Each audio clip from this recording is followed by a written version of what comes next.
Ladies and gentlemen, welcome to Under the Radar, a place where we discuss your favorite basketball players and hoopers inside and outside the NBA. Today's story is about Kenneth Lofton Jr. Now, ladies and gentlemen, why are we talking about Mr. Lofton here?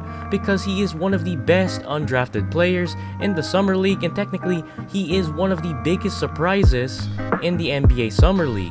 Now, the question that we must answer in today's video is how did Kenny go from being an unknown 3-star recruit into dominating the 2022 NBA Summer League? Let's roll the clock a bit. Kenneth Wayne Lofton Jr. was born on August 14, 2002 in Port Arthur, Texas. Kenny actually first played basketball for Memorial High School in Port Arthur, Texas. Kenny was actually a guard initially, but he actually became a post player following a massive growth spurt. He actually won a 5A state title in his sophomore season of high school. As a senior in high school, he would average 17 points, 10 rebounds, and 3 assists per game, leading his team to share a 21-5A district title. And Lofton would actually earn 5A All-State honors, and he was actually a McDonald's All-American nominee. Kenny actually left high school as a 3-star recruit according to ESPN, but Kenny was actually unranked according to both Rivals.com and 24/7 Sports. Kenny would actually sign a national letter of intent to play college basketball for Louisiana Tech. On March 28, 2021, Lofton actually recorded a freshman season high of 27 points and 13 rebounds, and he would actually make the game-winning shot with only 0.3 seconds left in a 76-74 victory over Colorado State at the National Invitational Tournament, or also known as the NIT, in the third place game.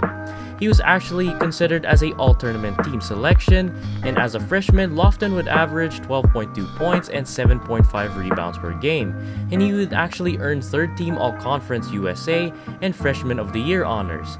He was actually named the Conference USA Freshman of the Week 9 times, and he's actually tied for the third most in league history, as Lofton would be the first Louisiana Tech freshman to lead the team in rebounding since Paul Millsap in the 2003 to 2004 season. After his freshman season with Louisiana Tech, Kenny would actually represent the US at the 2021 FIBA Under-19 World Cup that would actually take place in Latvia, where he would actually team up with Jaden Ivey and Chet Holmgren. Kenny would actually average 13.1 points and 5.3 rebounds per game, helping his team win the gold medal. Lofton would actually score 16 points, including 15 in the second half, and a 83-81 win against France and Victor Wembanyama in the finals. After his Team USA Under-19 stint, Kenny would actually feel more confident and prepared for his upcoming sophomore season in college. As a sophomore, Lofton was actually named to the first team All-Conference USA yet again. He actually averaged 16.5 points, 10.5 rebounds, and 2.8 assists per game. And on March 22, 2022, Lofton would actually declare for the 2022 NBA Draft, and he actually did not sign with an agent as of that time, allowing him the flexibility to actually return to Louisiana Tech. But Kenneth would actually attend the NBA G League Elite Camp, where he would impress NBA teams to the point where he actually earned a NBA Draft Combine invite. Sadly, despite all of his great performances in both draft combine scrimmages, Kenny went undrafted in the 2022 NBA Draft. And I think the reason why teams actually passed on Kenny is because scouts thought that Kenny was a defensive liability coming into the NBA, because Kenny could not even guard quicker players because of his weight of 280 pounds. And some scouts would even claim that he's not even an elite athlete. The scouts are right about his inconsistent shooting numbers from both the field and from the line. Those are completely valid reasons on why Kenny went undrafted. Actually, a lot of prospects coming into the draft are raw and in need of development in many facets of their game. It's completely normal to have below average shooting numbers coming into the NBA because that can easily be fixed with, some reps. When I mean hundreds of thousands of reps. But clearly, hooping was not Kenny's problem according to his stats, besides his shooting, numbers. But I think the main reason why he went undrafted is particularly because of the conference he played in, called the Conference USA, because the Conference USA is one of the smallest Division I conferences in college basketball that actually has member schools like Middle Tennessee, Western Kentucky, Florida Atlantic, Charlotte, Old Dominion, Florida International University, Marshall, North Texas, the University of Alabama, Louisiana Tech, the University of Texas at El Paso, Rice, and the University of Texas at San Antonio, and the University of Southern Mississippi. And Louisiana Tech isn't known to be a place to produce NBA talent, with only 7 players in school history to play in the NBA. And 2 of these 7 players are actually Paul Millsap and Karl the Mailman Malone. Sadly, every single year, a lot of prospects coming into the NBA draft actually has this exact same marketing and attention problem, because the NBA draft isn't always about performing your very best, but it's also about what league or conference that you actually came from, because the media can only see prospects towards an extent. Like, if you were to play college basketball and if you were trying to get drafted, you must play in these conferences that I mentioned in order to at least have a fair shot at getting drafted, like the AAC conference, the ACC conference, the Atlantic 10 conference, the Big 12 conference, the Big 10 conference, the Big East conference, the Mountain West conference, the Pac-12 conference, the SEC conference, and the WCC conference. If you play in other conferences outside the ones I mentioned, sadly, ladies and gentlemen, you will most likely not get drafted coming out of college, because you have to also compete with the G League guys, the overtime guys, and the international guys, because you already know, international prospects keep getting better every single year.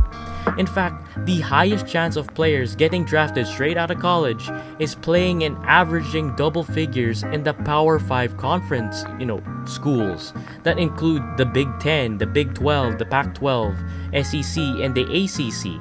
This college scouting system allows NBA teams to get elite college talent that actually has the best media attention from these 5 power conferences. Now, if Kenny actually transferred or played in one of the 5 power conference schools and averaged the same numbers or at least similar numbers, I am willing to bet, ladies and gentlemen, Kenny would have actually heard his name called on NBA draft night. Marketing is very important as an NBA prospect, because you must promote your talent in order for NBA teams to believe in your talent and draft you. But luckily enough for Mr. Kenny here, the Memphis Grizzlies actually rolled the dice and took a chance on him and signed him to a 2-way contract that allows him to play for the main roster for a couple days at a time during the season, but he would actually spend majority of his time with their G League affiliate, the Memphis Hustle. So far, Kenny has performed well in the NBA Summer League with averages of 14.3 points, shooting over 63.4% in just 18 minutes per game through 4 games. Kenny actually went viral after going at Mr. Chet Holmgren with his size and strength, and he actually proved to the rest of the basketball world that he needs a spot in the NBA. The Summer League is a great start for Kenny, but I can't base all of my judgment on his Summer League performances alone, because he's going against college players and a sprinkle of NBA pros. But after the Summer League is over, the G League is where the real work starts for him, and he will have to fight for his NBA dream, because he's going up against hungry pros that are desperate for their NBA dreams, that are literally inches from their NBA dreams. His experience in the G League can really just make him or break him. But if he succeeds, and only if, ladies and gentlemen, if he succeeds, it will benefit his development in the long run, because the G League can get him used to the hunger, physicality, and the offensive and defensive systems of the NBA. And if I had a clear-cut player comparison to Mr. Kenny here, it would be a young Zebo, a young, great Zach Randolph, because both of these players actually share a very similar play styles that are dependent on their physicality on the floor and under the basket that is mixed with a nice and smooth mid-range game. And I think through the seasons go by, I think Kenny can easily develop a 3-point shot, but of course, everything takes time. and I think Kenny can really have a long and successful NBA career only if he fully develops a consistent shooting stroke, maybe some playmaking, and cuts down at least 15 pounds so he can run faster and move better on the floor. And the reason why I said 15 pounds because 275 pounds is beyond around, the power forward to center weight range, and cutting down from 275 to 260 is perfect for Kenny's height and game because he is heavy enough to bully his opponents in the paint, and he is fast enough to keep up with quicker opponents on both ends of the floor, basically turning Kenny into a undersized do-it-all stretch 4. And also, I hope that he can gain more muscle because the combination of weight and strength is very lethal, and most especially in today's NBA. And this body type is very perfect, just amazingly perfect for Kenny and his style of play. And if Kenny achieves these developmental goals while also getting great minutes and experience in both the G League and the NBA, you can expect this man to have a long and great and prosperous NBA career. So Kenneth, good luck my guy, and keep fighting. Your time will come, and may God bless you and your family, and I wish you the best for your career.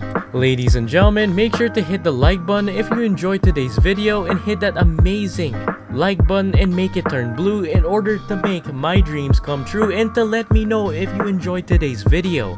And hit that amazing red subscribe button to join this amazing, growing basketball family, as there is new basketball videos that are out every single Friday, and I do not want y'all to miss it. God bless, stay safe, enjoy your weekend with your family while watching the 2022 NBA Summer League. Take it easy, and see you all next week. Bye-bye.